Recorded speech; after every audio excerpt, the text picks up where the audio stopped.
New dancers are hired often by Dancing with the Stars when the current pros burn out or are occasionally not invited to return. And here's how that process works if you ever want to be on this show.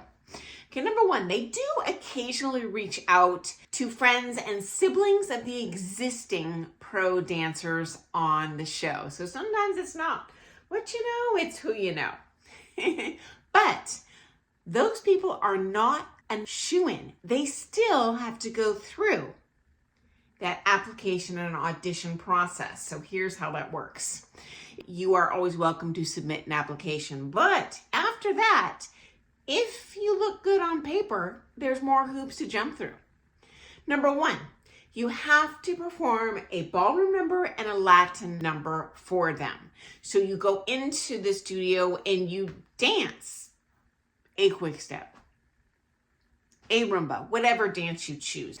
Now you can pick your partner, and that partner doesn't have to be your real life dance partner.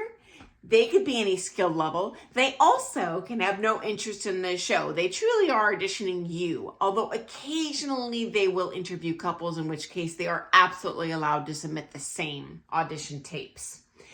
You don't just dance. They record you on a big camera, and then they take it to whoever behind the scenes and look at it. They don't tell you right away if you made the cut or not. Okay, number two, if you make that round, you go into a casting interview. There literally is a creepy old style casting couch. So you sit down and you've got people there asking you questions, and they're recording while they're interviewing you. And they're not really dance related stuff. They're looking at how you appear on camera.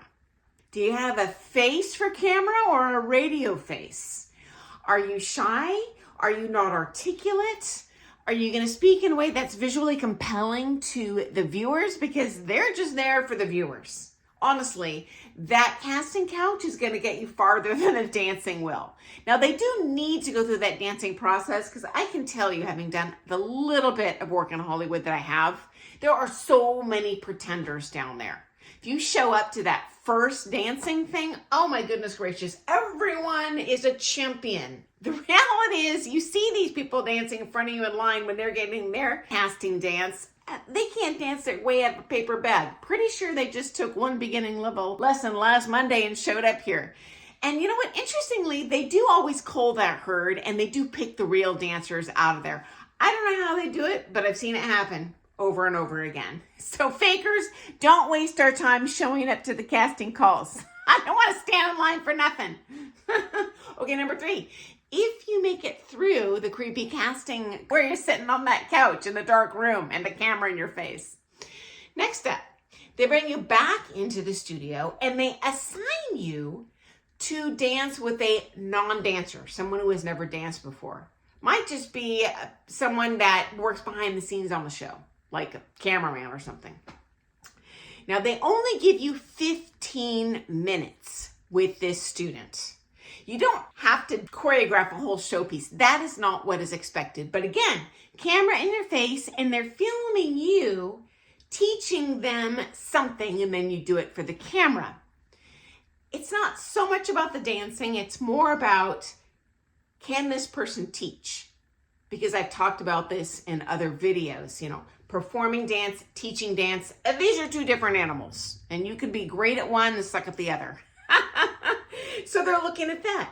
They're also evaluating, how are you interacting with your student? Let's have a reality check. It's not going to be reality TV. It's going to be scripted reality TV, so we can make more ad dollars. So they're only looking at 15 minutes worth of teaching, and then what happens between that couple. Again, they don't get back to you right away.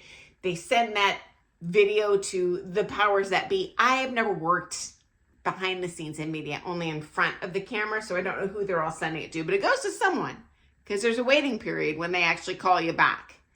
Finally, That very first season was quite a bit different. They had no existing cast to choose from. They didn't have an understanding of where all the good dancers were, who they were, how to recruit them. They cast a huge net. I was one of many pro dancers that got invited to try out that first season. I chose not to, as most pro dancers didn't want to do it also, because who wants to dump all their clientele for this unknown show? Reality TV, they could make me look like a jerk on there. But anyway, you can parlay this career into a media career if you want, this day and age. So one more thought. Once you audition for something, and if you show well in some way, you're kind of on the radar. So maybe you haven't tried out for Dancing with the Stars, but you appeared in something else in some way. I've done that. I was on print media for a different ballroom dance show. I've never even tried out to be on the program. It was just $2,000 a day to show up and be on the posters and stuff for the advertising for the program. But you end up in someone's file system. So even to this day, and I'm no spring chicken, I still get invites for the media stuff. So once you're in the kitty, you don't have to work as hard to be noticed, and they will proactively contact you if that's something you're interested in.